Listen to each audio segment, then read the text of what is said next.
Hello Gunners, welcome to another video, and in today's video we've got a lot of news to get through. Really exciting in terms of what has been said by GaryJacob, a very good source for Arsenal news. But before I begin, if you are new here, please hit the subscribe, and as always, give that video a massive thumbs up. It genuinely helps me out, and the support recently is genuinely appreciated.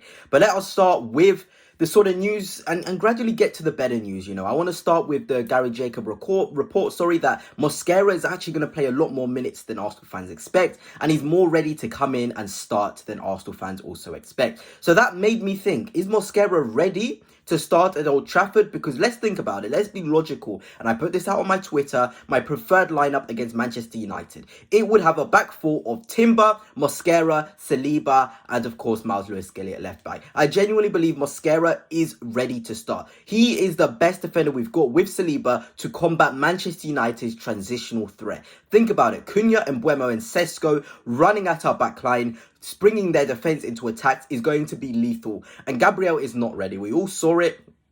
Mosquera's played a lot of minutes here in pre-season. He's been really impressive.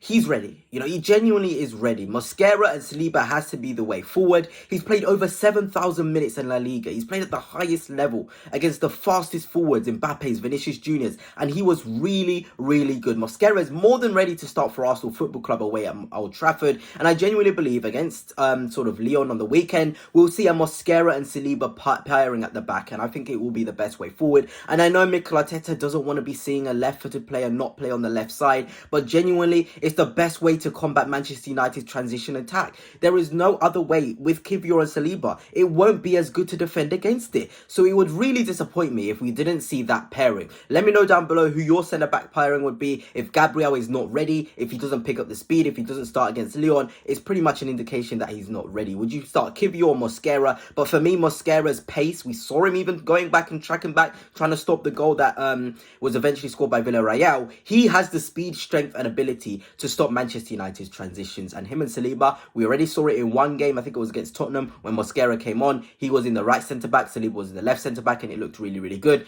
That is what I'm hoping for. A massive shout out once again, but before I continue on with this video, to Dragon Jersey who are sponsoring it. You can get yourself some football Arsenal kits using code Fanatics for 10% off. You can get these ones from the past, from the present. I genuinely recommend it. But without further ado, let's continue with the video. But let's get on to a bit of other news. Eberechi Eze was actually pictured. Yes, he was pictured. I'll try and put a picture up actually just now as I'm speaking with an Arsenal fan, and it was leaked that the Arsenal fan asked Eberechi Eze, do you think you will come to Arsenal? Do you want to come to Arsenal? What's the situation? And he said, hopefully. So Arsenal fans, I know it's a pinch of salt, and yes, we may not just be able to believe this off of just some word of mouth, but look, if he's met Eze and the photo evidence is there, we must remain hopeful. Eze wants to join Arsenal, and we can't break his heart. And that leads me quite nicely onto the next bit of news about Arsenal and this position of the left winger and the attacking midfielder, because not only has one source, but another source as well, Indy Kyler,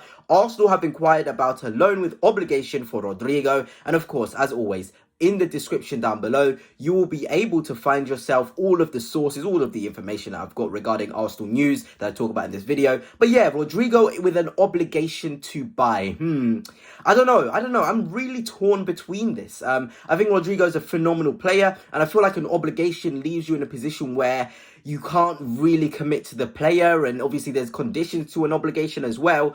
There's a lot to it. And I think with a Rodrygo, you need to have him committed from the start. You don't want him to be playing football with the idea, okay, I want to impress Real Madrid. And I know obligations, they've changed quite recently. It's not just you're going to definitely buy this player at the end of the next season. No, there's certain matches, certain goals maybe that he needs to achieve. But for sure, if we're signing Rodrygo, we have to sign him with the knowledge that he's our player permanently. Even a loan, it's too ambiguous. It's too up in the air.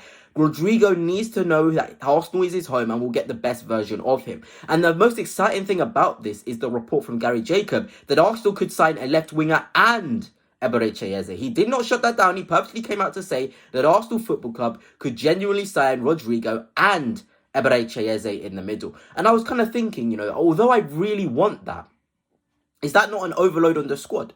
Because if you're thinking about it, on the left-hand side, you've got Martinelli, you've got Trossard, who I think GaryJacob actually did say that he is likely to leave, that Arsenal are looking actively to sell him. So let's get rid of Trossard in this instant. So you've got Martinelli, you've got, bear with me, Madueke, I guess, and you've got Rodrygo for the left. For the right, you've got Saka, Madueke, and we have to include Dalman, and Max Dalman. And then the centre forward position, you have got Havertz and Gyökeres and Jesus. This is just based off what we've got now. Jesus, I know there's reports about him potentially leaving, but we must go off of what is going on now, and Jesus is an Arsenal player. Then there's also, of course, in the attacking 10 position, Ødegaard, Waneri, and Eze. Eze can obviously play left wing as well with Rodrygo. It just feels too bloated. Unless maybe your left centre mid option is Eze, Marino and Rice. Then right centre mid is Ødegaard, Dalman, Eze as well could play there, Waneri. You know, even look at how I'm stuttering over my words on the players there. That's an indication that we've got far too many. We cannot get both Eze and Rodrygo without, in my opinion, a sale of Trossard, a sale of Gabriel Jesus, a sale of Gabriel Martinelli, and of course your Vieiras and Nelsons. That absolutely needs to happen before we can even consider getting both an attacking midfielder and a left winger, because as much as it can seem really nice, we haven't got the squad space for it, guys. We genuinely don't. But that brings me quite nicely onto the next bit of news regarding Ademola Lookman. And I'm not quite sure on the specifics of this source. It will be in the description as always. But Arsenal are apparently looking towards a potential deal for Lookman. He was meant to join Inter Milan, but unfortunately for him, that got cut off. The deal couldn't happen in the end because Atalanta don't want to sell him in the Serie A. They've got a discount for teams abroad. My feeling on Ademola Lookman is he isn't in the brackets of your Leaos and Barcolas and your top players like that.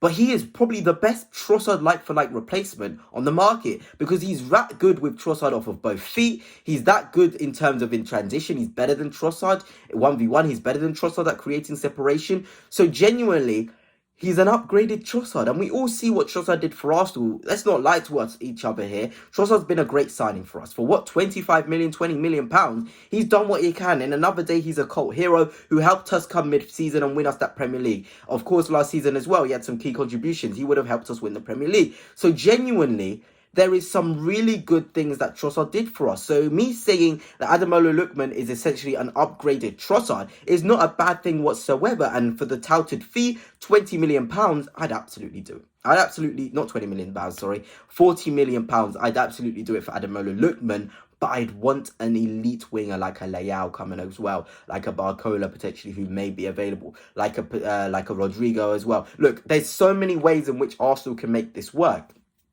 But I genuinely believe Lookman on his own, although I think he's a better player than Trossard and he's better than Martinelli in terms of decision-making, it won't be enough to tell me and make me feel like Arsenal are going to win the Premier League next season. Because ultimately, guys, we want to win the Premier League. And the best way forward is to recruit players who are going to come into our side and be a pure difference maker in the games we struggle in, defeating low blocks sometimes, defeating mid blocks.